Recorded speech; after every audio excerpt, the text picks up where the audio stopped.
c'est l'affaire de Roger Stéphane. Hein. Oui, et le buzz va s'intéresser encore à Gervinho, notre attaquant qui évolue à Parme. Eh bien, les nouvelles sont très bonnes. Son retour avec les éléphants se confirme de plus en plus. C'est l'information du moment qui fait le buzz. Ah ben oui, hein, Gervinho de retour en sélection. Alors, si cette nouvelle se confirme, est-ce que c'est une bonne nouvelle, ça? Oui, c'est une bonne nouvelle parce qu'on a besoin d'avoir des forces supplémentaires.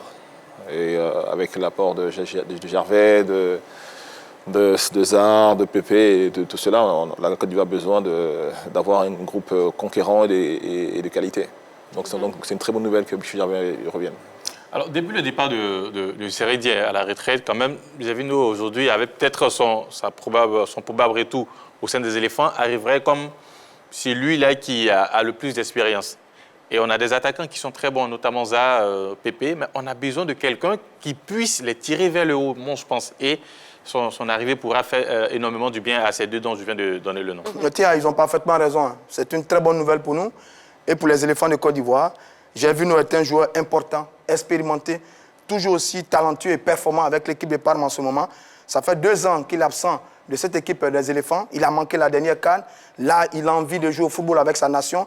Il a envie d'avoir l'onction populaire en revenant jouer avec la Côte d'Ivoire. Et nous, on va apprécier parce que notre équipe nationale a vraiment besoin de la qualité d'un joueur comme lui, de son expérience et de son potentiel en ce moment. Alors, quand on sait que la majeure partie des Ivoiriens réclamaient son retour en sélection, est-ce que ça ne va pas créer une pression supplémentaire sur ses épaules? Au contraire, ça va être quelque chose d'intéressant pour lui, hein, puisque toute la Côte d'Ivoire, quelque part, a demandé que Gervinho soit réintégré dans notre équipe nationale. Donc, moi, pour l'instant, je prendrai ça comme un élément motivateur pour lui et ça va lui permettre quand même de donner ce que les Ivoiriens ont réclamé. Élément motivateur, mais c'est quand même une pression supplémentaire. Sinon, à quoi ça sert d'être là si ta présence ou ton absence égale à ta présence? Pour nous, on a plus besoin de Gervinho là. Il se doit de nous donner des buts, il se doit de nous produire du beau jeu. Donc là, il y a une pression supplémentaire. C'est une pression à deux niveaux. Là, vous mettez de la pression parce qu'il n'est pas encore arrivé, vous dites qu'il se doit. Mais il y a quand même une pression. Je vais parler sous le contrôle de Cyril Domoro. À 2 niveaux. D'abord sur les résultats. Parce qu'il est obligé de venir de faire de bons résultats, de belles prestations avec les éléphants de Côte d'Ivoire, puisqu'on l'attend depuis 2 ans. Puisque nous tous, on l'a défendu face à Camara, vu que notre équipe nationale n'avait pas de bons résultats, elle ne jouait pas bien. Donc sur ça, il y a la pression. Le deuxième niveau de pression, c'est l'ambiance qu'il va avoir au sein de cette équipe des éléphants. S'il vient et que tout se passe bien avec tous ses coéquipiers, avec Serge Aurier, le capitaine, avec Eric Bailly-Bertrand, avec Mas Gradel, les anciens, ben on sera content parce qu'on saura qu'effectivement, oui, c'est Camara qui avait tort et c'est Gervinho qui avait raison. Donc, forcément, il y a des pressions sur les épaules de notre Gervinho. Alors, avant de... Je sens que vous avez envie de parler, de répondre à Roger Stéphane. On va d'abord prendre une réaction sur le net, s'il vous plaît. Yannick Brica nous dit oui, avec un grand cœur également. Bon, j'arrive pas à lire le nom. Hein. Il dit « On a besoin de la Jaguar jusqu'au dernier jour de sa carrière. Prenons un peu l'exemple comme Zidane qui est revenu avec l'équipe de France et puis ensuite tout s'est bien passé. L'internaute, son nom, il est compliqué. Non, c'est un nom chinois façon... Non, on ne le lit pas. Si c'est chinois, on ne va pas le lire. Hein. Je pense que Gervinho a vraiment intérêt de faire du bon jeu parce qu'ici, il ne veut pas. Moi, je vais aller l'attendre au salle avec des ciseaux. Ah bon, hein? Vous faites quoi? Ses cheveux.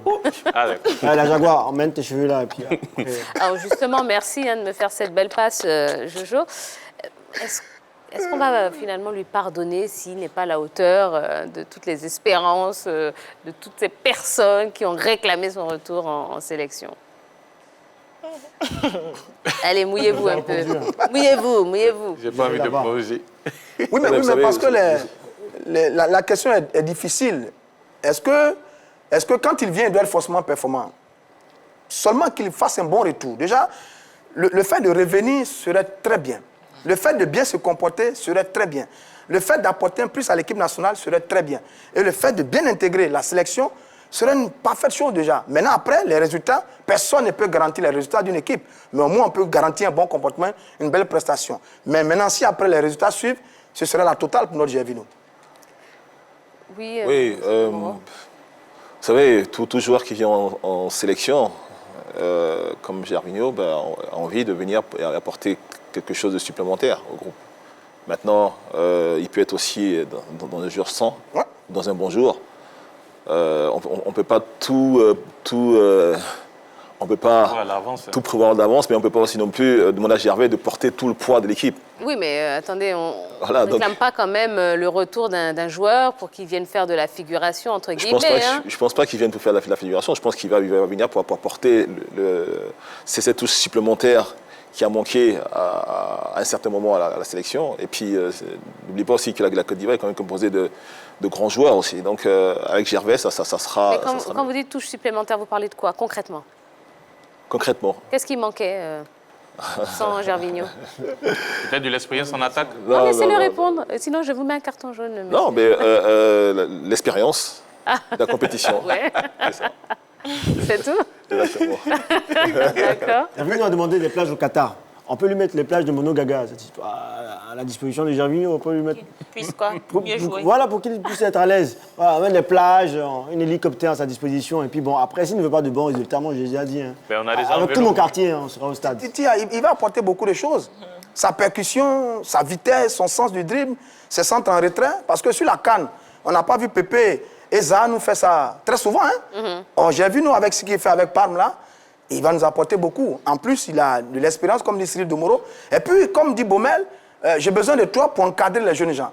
C'est toujours bon dans une telle équipe d'avoir des joueurs expérimentés pour vous donner le petit tuyau, le petit conseil, la bonne voie pour qu'on soit performant. Parce que Pépé et Zaha ont vraiment besoin qu'ils aient dans le dos le type de joueur, le type d'aîné, le type de grand frère, comme j'ai vu nous, pour les pousser vers le haut. Et je pense que son retour ne sera que salutaire pour l'équipe des éléphants. On n'oublie pas que Baumel a été quand même l'adjoint de Hervé Reina en 2015. Et dans cette équipe qui a joué la finale en 2015, il n'en reste pas beaucoup au sein de notre équipe actuelle. Donc, il veut bâtir une équipe autour de ceux qu'il a connus en 2015. Et Gervinho en fait partie. Aujourd'hui, quand il décide de faire venir Gervinho, c'est de peut-être faire le jeu autour de Gervais en attaque. Donc moi, je ne pense pas que pour son retour, on lui demande beaucoup de choses. Mais croyez-moi, à chaque fois qu'il a été aligné avec les éléphants, c'est vrai, bon, ça n'a pas toujours été fameux, mais il s'est toujours battu pour le maillot. Et je pense qu'avec son retour-là, il sera toujours dans la continuité de ce qu'il a fait dans le passé. Il va apporter un plus à l'équipe nationale, mais Gervinho, il y a du vécu, il y a de l'expérience. Il connaît cette équipe-là.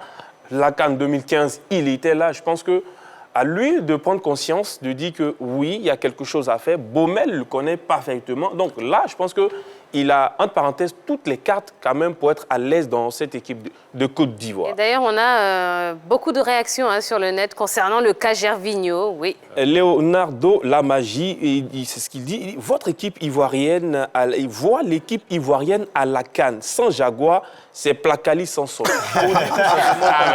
Ouais. Elle est bonne sœur. Oui, elle est bonne sœur.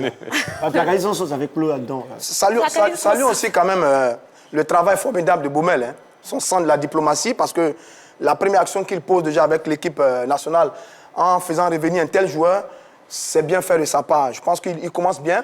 On n'a pas encore vu la réalité sur le terrain, parce qu'il faut que la chimie prenne pour voir ce que ça va donner sur le terrain. Mais ça, déjà, Baumel a bien commencé. S'il continue comme ça, à réussir à ramener les joueurs, à créer une cohésion au sein de l'équipe nationale, je pense que ce ne sera que bénéfique pour les éléphants. Merci beaucoup. Allez, c'est déjà l'heure de la pub. On va se retrouver dans quelques instants pour notre débat. On parlera aujourd'hui des droits et des intérêts des footballeurs locaux. Hein. On fera un petit état des lieux de leur situation. Et notre invité, Cyril Domoro, ex-international ivoirien et surtout président de l'Association des footballeurs ivoiriens, nous aidera à répondre à toutes ces questions. Ne bougez surtout pas, on revient juste après ceci.